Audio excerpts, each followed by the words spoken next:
कल इमामगंज विधानसभा क्षेत्र के माननीय विधायक दीपा जी नॉमिनेशन करेगी, क्या कुछ तैयारियां हैं सर, क्या कुछ कहेंगे?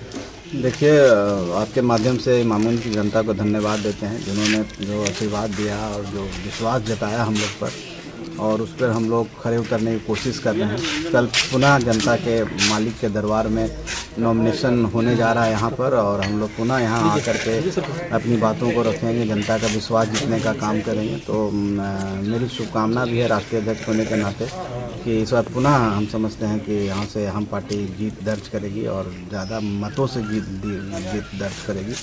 और इस बार का माहौल भी बढ़िया है, क्योंकि पूरे बिहार में जब हम लोग जहाँ भी घूम रहे हैं, जिस तरह से माननीय मुख्यमंत्री जी के द्वारा कार्य किए गए हैं, माननीय प्रधानमंत्री जी का आशीर्वाद बिहार पर रहा है, जनता का विश्वास एनडीए पर है, और इसी विश्वास के बिना हम कहते हैं इस बार की जो सरकार एनडीए की बन रही है, प्रचंड बहुमत से बन रही है, तो इमामगंज भी उस बहुमत में साथ रहेगा और इमामगंज भी विकास में और आगे बढ़ेगा।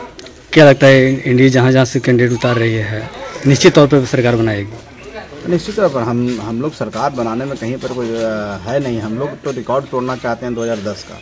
जिस तरह से 2010 में हम लोग 206 सीट जीत के आए थे, इस बार मैं पूरे जिम्मेवारी के साथ कह रहा हूँ कि उससे कहीं ज़्यादा सीट से हम सरकार बनाने जा रहे हैं।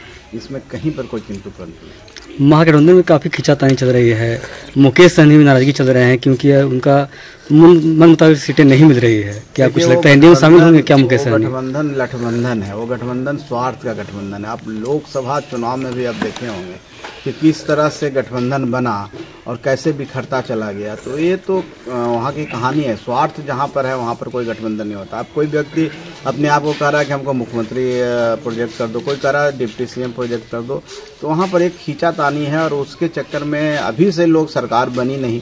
जनता के पहले आशीर्वाद ले लो, जनता जिसको चाहेगी मुख्यमंत्री बनेगा, लेकिन वहाँ पहले ही से लोग मुख्यमंत्री कहलाने के लिए तड़प रहे हैं, छटपटा रहे हैं।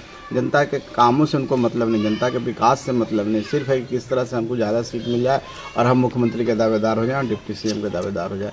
तो इस तरह के गठबंधन जो विचारधारा से नहीं बनता है, जो विचारधारा विहीन है, जो सत्य से परे है, तथ्यों से परे है, तो इस तरह का गठबंधन जो स्वार्थ के कारण बनता है कभी नहीं टिकता है। और आप देखेंगे 5 घंटे में, 4 घंटे में ये पूरी तरह से बिखरा हुआ नजर आएगा। सूत्रों के अनुसार जानकारी मिल रही है कि एनडीए में शामिल होने जा रहा है मुकेश सहनी, ऐसा कुछ खबर है क्या? देखिए, इसकी जानकारी मुझे नहीं है, क्योंकि हम लोग तो अपना काम कर लिए, हमने अपनी अपनी सीटें बांट लिया, हमारे पास तो सीट है नहीं।